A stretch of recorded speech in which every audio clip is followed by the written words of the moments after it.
We are really privileged to have a panel with us. And we live in a day of where someone has called it, or many people call it, the democratization of the media, which means that we all engage with media, not just us in the media network, but everyone. We're not just receiving, but we're also producing.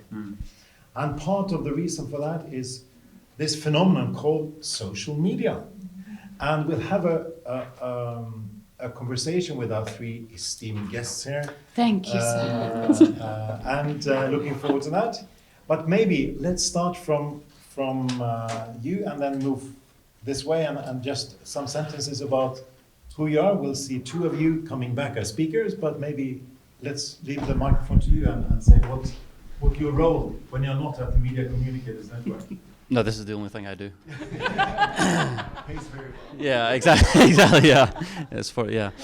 Hi guys, my name's Gareth. It's a Welsh name, but I'm from Scotland and I live in England. So the only missing link is Northern Ireland. But I'm UK and European director for Barna. Barna is a research firm based in California. Although they also have bases in Atlanta and Nashville.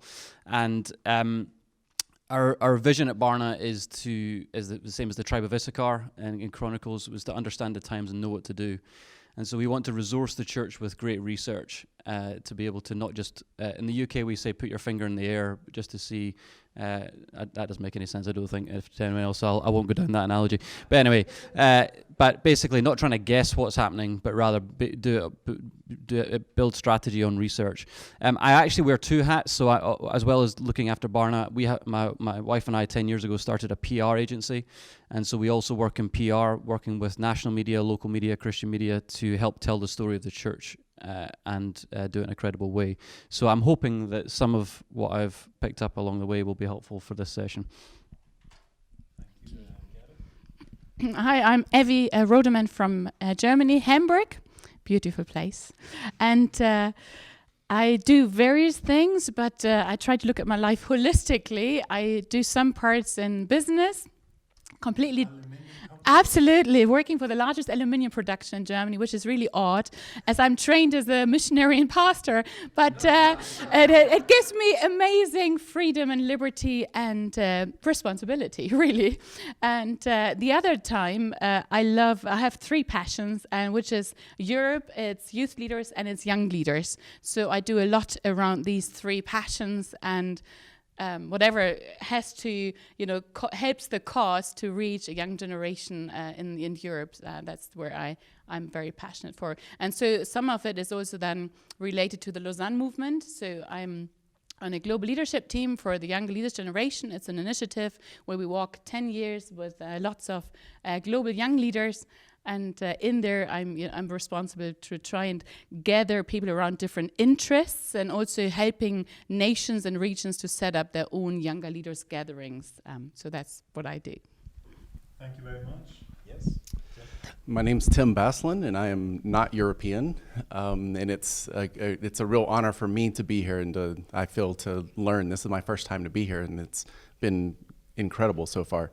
I did my PhD work at Fuller Seminary in theology and culture, and then now I teach at Dallas Theological Seminary in the area of theology and culture, theology and the arts, media, those types of things, kind of broadly philosophically and then a little more deeply theologically.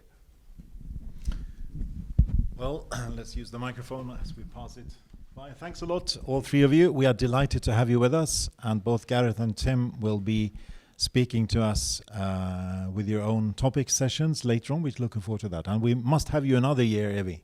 So, yeah. Let's see how it goes today. We're going to explore that together, the whole area of social media. And maybe first, how would you describe your own relationship to social media?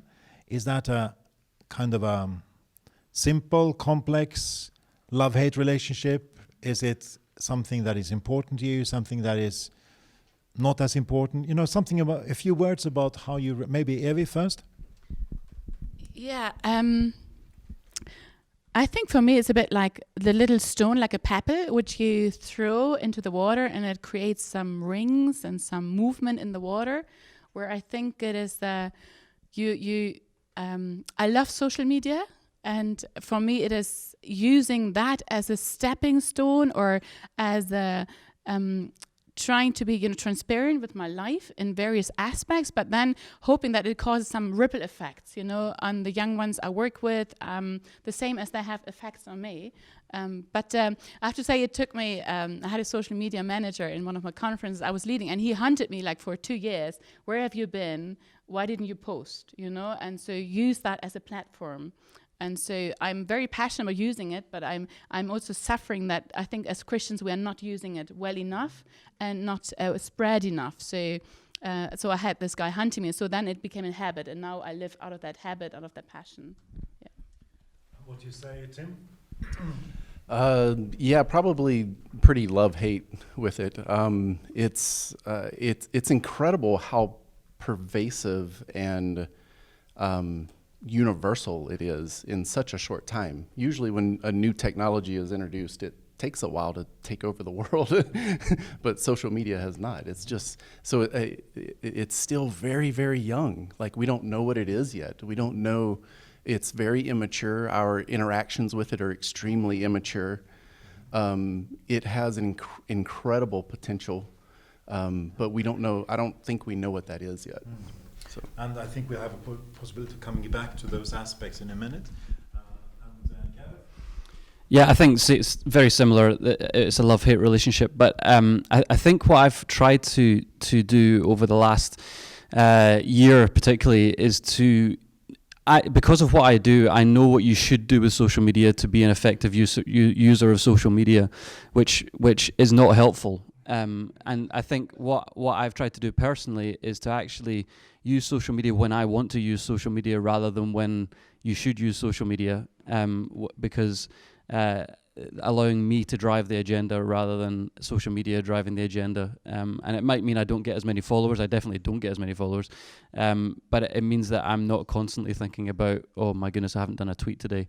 So yeah, I think that I've tried to wrestle back power from the preconceptions. So what I'm hearing from you, Gareth, is intentionality, in a way, would be one way of describing that. Evie, one reason for inviting you on the panel, you don't know that, but I've been admiring you, the way you engage, involve people, invite people to be part of it's almost like a community. Could you share something about how do you think, what is your vision and dreams behind, if we start from the practical side and then move towards more theoretical reflections later on in our conversation and then draw people in. Could you share something about what is in your mind and heart as you're posting or thinking about that? Well, I hope that my postings are value-driven. I want to esteem people through social media. I want to inform people. I want to broaden the horizon of people. So whatever I do, I post very intentionally about what I'm passionate about and hoping that it might be contagious for some.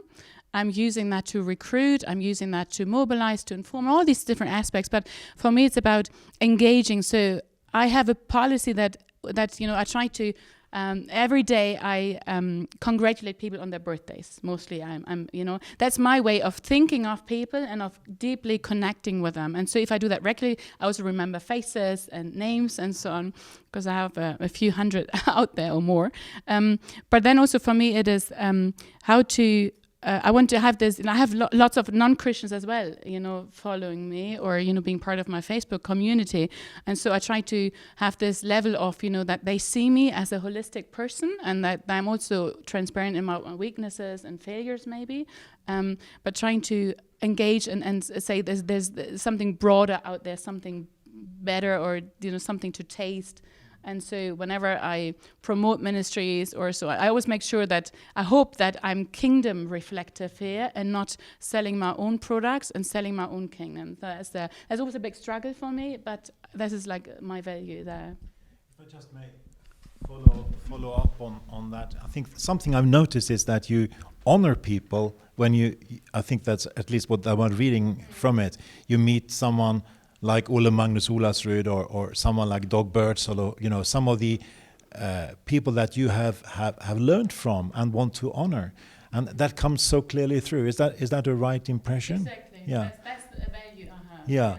And another thing is inviting people for responses. Then you maybe have something you are asked to do, and then inviting, Facebook intelligence in action. Could you maybe expand on those two? Yeah, I just think my life is not given for myself. And I'm a networker at heart. I have this privilege of knowing thousands of people, especially across Europe, you're right, in the youth ministry scene and so on.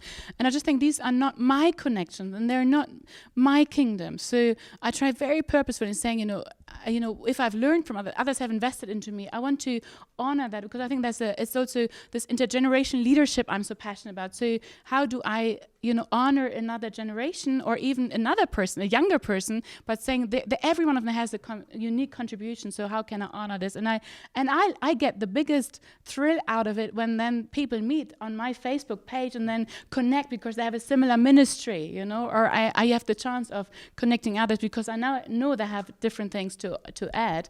So I just think that's, for me, I don't know, it's a deep value, but I also think it's about, knowing where I come from, that I know it's not a self-made sort of community, but I feel it's a gift from God. So I treat that very carefully as a treasure. Yeah. Gareth, you talked about wearing two hats, both the research, the Barna hat, and then the advertising agency with your wife. How does social media come into both those contexts? Well, just to clarify, it's a PR agency, and the only reason I'm clarifying that is because 13% of people trust advertising, whereas 98% of people, or 93% of people trust word of mouth, which is what PR really does. So we're far more trustworthy than advertising agencies. The passion that drives me is to tell the story of the church. I feel like the media, which includes social media, has presented a very narrow narrative about the church in the UK and in Europe and actually around the world. We have offices in Australia as well, and in a couple of other places. And I feel like, as I said earlier, the vision for Barna is to alongside the tribe of Issachar, we need to understand what the story is, but then we need to tell that story. So the two link, I think, through understanding what the story is and then sharing that story. And social media is just, as has been said, it's such a powerful tool to reach audiences that you wouldn't necessarily be able to reach otherwise. And it's important to note that social media is media. So when we're talking about media, we're not just talking about the newspapers and the broadcasters. Social media nowadays, a lot of the news agencies have Snapchat accounts that they use as one of their key tools. So it's important that we don't kind of take social media out of media. It's an important and powerful tool in itself. Tim, you are situated in a theology context at Dallas. How do you see social media influencing such a context? Are there any changes happening due to social media? In your everyday life, when thinking back maybe when you were a student and comparing now? Back before the internet. How it's changing students? I don't... or maybe students and the studies, or yeah. The professional side of it as well. Yeah. I work with a lot of artists that are they already have a difficult challenge of trying to find a place in the church, and we have a lot of writers, and the whole publishing world has moved towards you need to create your own platform. Like unless you have we don't even really care what you're writing about. Do you have a platform? If you've got 10,000 followers, we'll publish your book. If you've got 10 followers, we don't care what you write, we're not going to publish it. It's just kind of moved in that direction, and it's put a lot of pressure on students that are trying to figure out their way to also then wrestle this other beast that they have to start like creating who they are and projecting it into the world and making sure they get followers and doing whatever they can to get more followers and that kind of stuff, because there's not a place for their art. On the other hand, it's the democratization that allows anyone to do that. And I think part of the problem is the whole industry is moving in one direction, and it leaves some people behind. Some people are really good at that and love it, and they dive into it and they take off, and it's incredible. Some people, they just can't. Like, that's just not their thing. And I wonder how the church can come alongside, especially those other people, and support them and create spaces for them, and help support them and publish them and all those kinds of things. So I think the other aspect is, and I don't know how far down this rabbit trail I'd like to go, but depression, anxiety has increased so much in students in the last 5-10 years. And when I talk to students about it, there's a connection. I don't know how much I want to say or where I want to go with that, but there's it's kind of like if you lived in a city and you just walked around and all the time and were like, hey, how you doing? Hey, how you doing? Hey, and you've got 1,000 people. Hey, how you doing? Hey, how you doing? And you don't ever sit down and have coffee and like share your struggles and your heart, and have that release and that trying to heal from deeper things. So. Yes, definitely. I think that trend is absolutely what's happening. We're in a season of radical connectivity where people are more connected and less connected than they ever have been before. And we're doing a study at the moment with World Vision International on 15,000 millennials across 26 countries, including many European countries. And we've one of this I can't say anything about it really, unfortunately, because it's not out until September. But one of the stats that we have found is that 31% of millennials say they do not have a close friend. Sorry, it's the opposite. Sorry, I've said that wrong. 31% of millennials say they do have a close friend. So it's worse. And that's in this context of people being more connected than ever. And we're also seeing with mental health issues and various other things that there's a steep rise in those. So there is definitely a connection between this kind of a perceived connectivity and the lack of real relationship. But thankfully, it's young, and we have a chance to change it and to make it into what we want it to be. So we're talking about the possibility of shaping also the platforms, technology, and the interactions on the basis. I do understand, the hesitance towards advertising, by the way. I'm rereading the classical British crime novel Murder Must Advertise at the moment, so that makes sense. In terms of the biblical principles driving us when we engage with social media, that's one of the questions we identified as key here. We want to be driven by our scriptural authority, by the scriptural guidance. What has helped you personally and professionally in your interaction with the social world of the social media? In terms of biblical material, biblical examples, biblical exhortations. This is open-ended in a way, but maybe share something about that, just going round. I'll be speaking on Wednesday on less selfish selfies, so I'm looking into some scriptures in that, not to be self-promoting, but if y'all want to, put that on Twitter or anything, you feel free to. We are in for a treat later on. I think to begin thinking about it, I want to do two ends of the spectrum. So the first one is that my theology begins in the concept of in the reality of a God who is Trinitarian.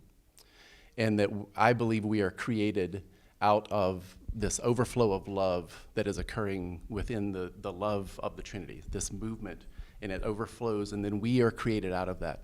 So what that means is the primary thing, what it means to be made in the image of God, for me, is that we are relational beings. So I think at the heart of social media, there is a deep, deep truth possibility of being connected to what it means to be made in the image of God, and what it means for us to be in relationship with one another. So the potential is unlimited for me. Other end of the spectrum, social media has come up in and has been shaped by forces of making money, right? So everything about it, you've all had that feeling of the phone vibrating in your pocket, and you look at it and you're like, oh no, there's nothing there. The phantom vibrate. It affects us physically, that we constantly want to touch, and it's made that way. And the more touches, the more money, the more product, the more everything. So it's written and rewritten and recreated for us to touch it and to be interacting with it, and that shapes who we are. It shapes us physically, emotionally, mentally. So what do we do about that? I've found that fasting is a good way to break myself from that.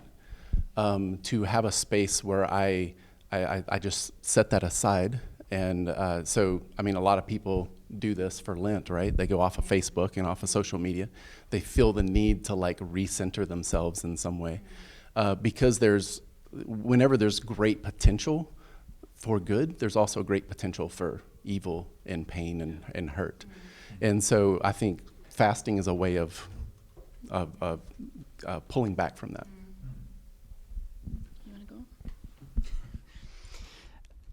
Yeah, I think that's really wise. I was this morning. I was at breakfast, and I was sat down having a coffee, and I was watching people getting their breakfast, and there was a couple of people who were waiting for their eggs to be cooked, and in that period of waiting, pulled their phones out and looked at their phones, and I was thinking, oh my goodness, can you not even just? And then literally, I went up and stood for my eggs, and then found myself. I saw my phone in my hand, and so, okay, yeah, you're the problem. Stop judging others. That maybe that's the theological answer. I think there's a couple of things. One is that when you look at how Jesus and the early church and Paul communicated, they used modern technology, they used cultural references, and they use creativity to communicate the message of the gospel. So we certainly shouldn't be fearful of social media. We shouldn't see it as anti-church or anti-Christian. It's an incredible, as has been said, an incredible tool that if we harness it, could really see the gospel message go to areas maybe that it hasn't gone yet. When you see things like the uprising in the Middle East and various other things, the power of social media to change things that have been there for years is, and the Spirit of God can still work through a tweet. It is not just through a spoken word. The other thing I would say is that in the Bible they do talk often about measurement and numbers, and they're encouraged with that. And I know it gets a little sensitive in the church. I used to lead a church, and when we started talking about numbers, there's some people who love it, and there's some people who get really scared about it. The fact is, numbers are mentioned, not just the book of Numbers, but there are numbers mentioned in the Bible, and they did measure. And social media gives us incredible tools to be able to measure how good was that post, how good was that content. And I think what the church maybe doesn't do, and that's a broad statement, what some people don't do it as well is we just kind of put content out there that we hope will work, but actually there needs to be a measurement and a stewarding of the content and the communications, so that we can actually identify what time of day is best to post. What was it best to post video? Was it best to post images? Was it best to post text. You get 20% engagement with text, you get 40% engagement with images, you get 60% engagement with videos. So the more dynamic the media, the more engagement you get. So I think it's important that as Christians, and when we're talking about the gospel, that we're measuring how. So just because you've shared a Bible verse doesn't mean someone's going to become a Christian. So it needs to be part of a context and a strategy. Actually, I mean, it might be that might seem a bit transactional for individuals, but the strategy should be, well, we're gonna post something maybe on our social media, but we're also gonna meet that person for a coffee, and we're also gonna do some stuff outside of that, so that this is not just a one-dimensional thing. And it's not, because people, more than anything else, people want authenticity, and if you can be authentic in your offline life as you can in your online life, then that's when people will start listening to the truth that you have to give to them. Maybe I can just add that a lot about, for me, a discerning factor is identity. What am I rooted in? And I was just talking with younger leaders a few months ago about our inner resolves. What are some of our inner commitments? And in the past we had, like, for the missionaries, no Bible, no breakfast. And so we said, could we read the Bible first before we touch our mobile phone? That kind of are there some mechanisms in our daily routine? Fasting is one aspect, but could there be some healthy mechanisms in there that I'm actually timing also then myself on how much time I've spent on social media today? Just not to get too distracted on other places, But I think the more secure I am in myself, the less I need to freak out on social media, maybe. And I often think of a triangle for me, that about God, me, and the other human being, and then thinking the way I put things, the way I word things, and sometimes I've messed up, but I try to have the 3 dimensions in there, and saying, what if the non-Christians in my group, read my stuff and respond to my videos? Then how will they perceive that? Do I turn them off God, or do I turn them on? So I always am in this dilemma of looking at that and measuring the way I do stuff. Yeah. Well, there's definitely a lot of wisdom being shared from you. Thanks a lot for that. If I just may add a reflection, I thought about right now when listening to all 3 of you is, linking it to what we heard yesterday evening about the whole evangelical heritage, and we are thinking about the Reformation celebration a couple of years ago, and the 5, alone, solas, and one of the things strongly linked to that is the concept, which was very central both to Luther and Calvin, the priesthood of all believers. And I think linking the democratization of the media on one hand with the priesthood of all believers on the other hand, I don't think we have really explored that. What does that mean as with our heritage? If everyone is a priest before God and before others, which was Reformers' conviction in Christ, we are all, there is no difference. We are all on the same level. And in a way, that's what we are being equipped with today. But then, of course, there are challenges. And in a recent book by Ed Stetzer, who is the regional director in North America for Lausanne, also his everyday work is heading up the Billy Graham Center at Wheaton College.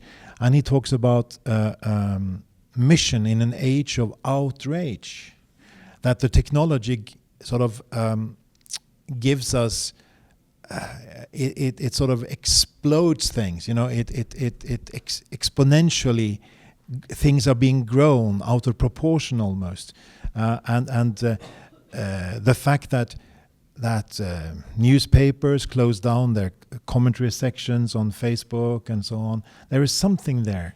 So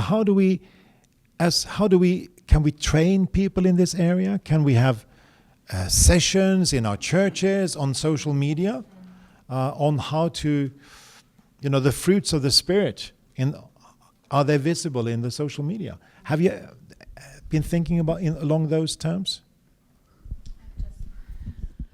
I think often we Christians are so slow and catching up sometimes instead of I wish we would be more taking it as a new tool and and be proactive, but often we are just reactive and we just in the German scene we have a big network of youth evangelism, and there I don't know about 100 youth ministries in there. So for the first time ever in March we had a whole Saturday where we invited about 20 geniuses of the German youth scene and discussing why are we not more on social media, or where are we missing, or where are the Christian YouTubers who can actually, that we create some of these YouTubers in a good sense. I'm saying, you're the ones we can follow, we promote you, and could we have also a platform where we say, let's not each ministry do their own thing, but could we have 5 youth ministries align on a certain topic, and that we're going to create some series on that. So it was a starting point, and I think it was very influential. We're going to have another follow-up,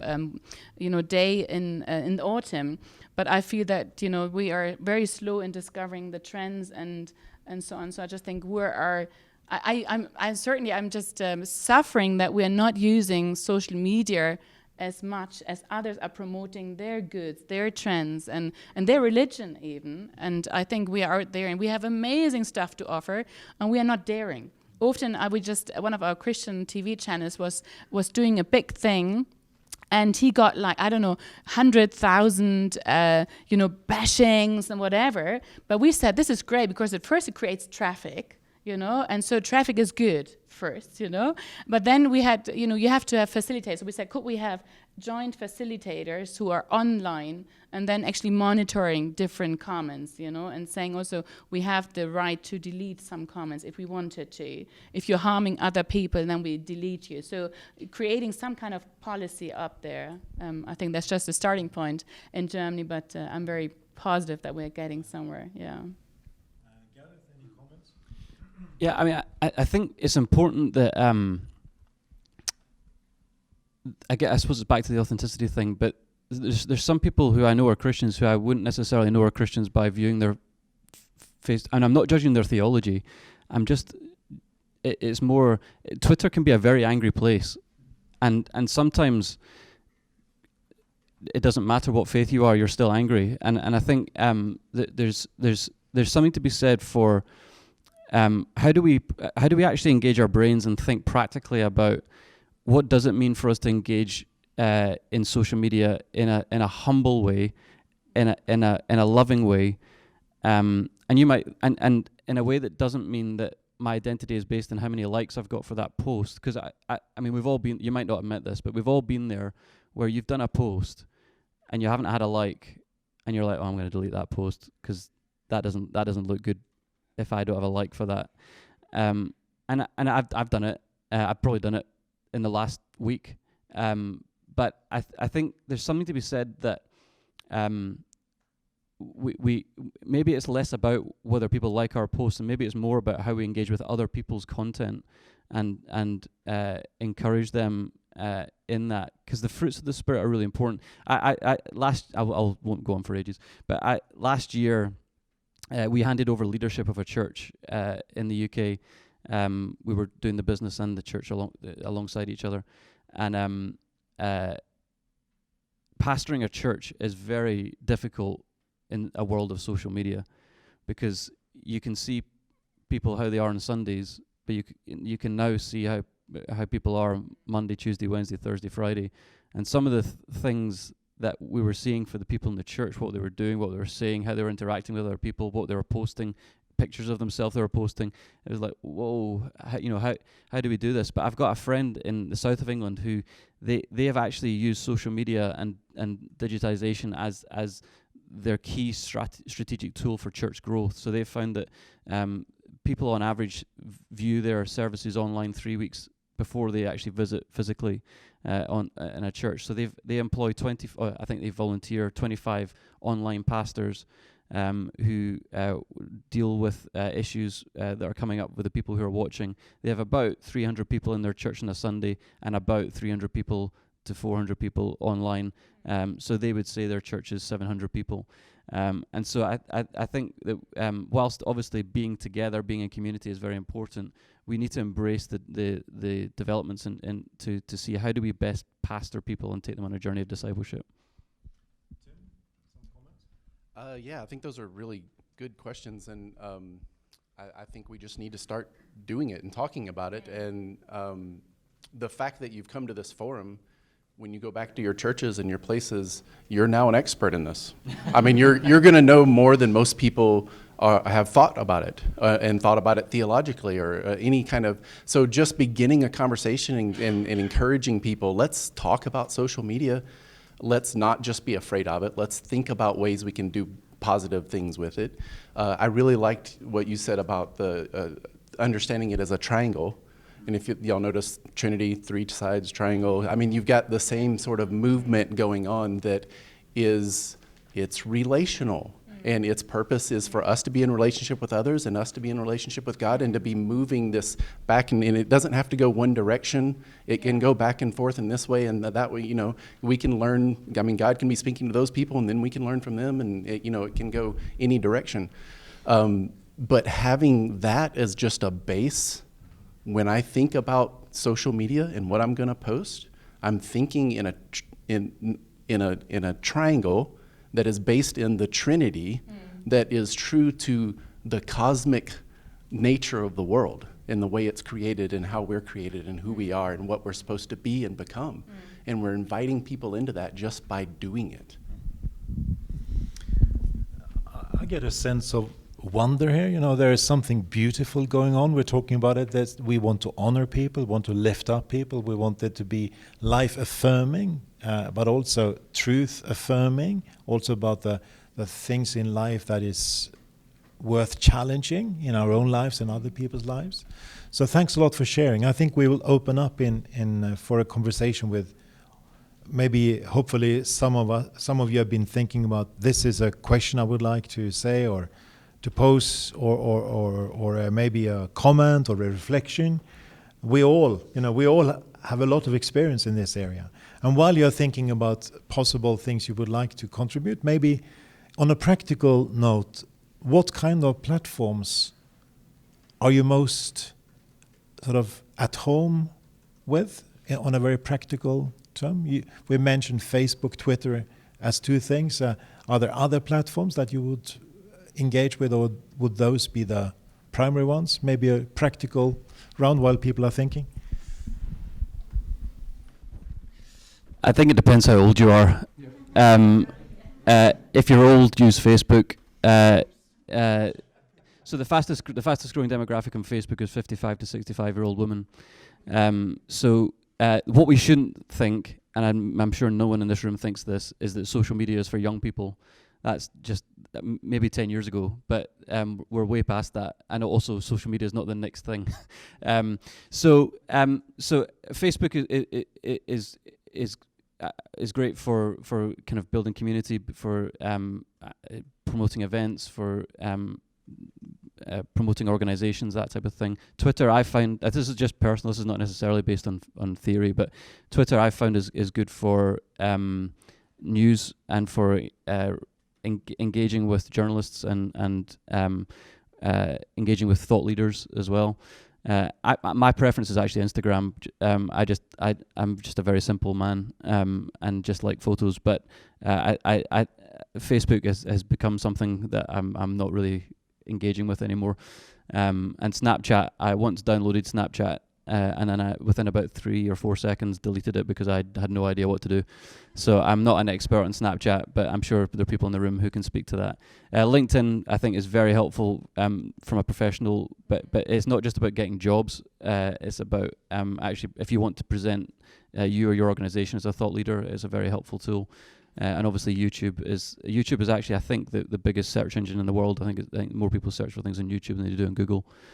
So they all have different, and we all need to be viewed differently. So when you kind of have an automatic post from one to all of them, you're not going to get as much engagement as you are if you treat them separately with the different audiences. It's a wonderful summary. Yeah. Good research. Yeah, absolutely. I'm more personal. I'm just, I think it's one thing of the age group, but also for me, the target group. So I have a different target group of the various media tools I use. So I use various. I'm probably very much on Facebook and Instagram, but then I use Twitter for some news or some quotes, and and then also reshare some of the other stuff. Some are more active than I, so they tag me in their stories, and I use that.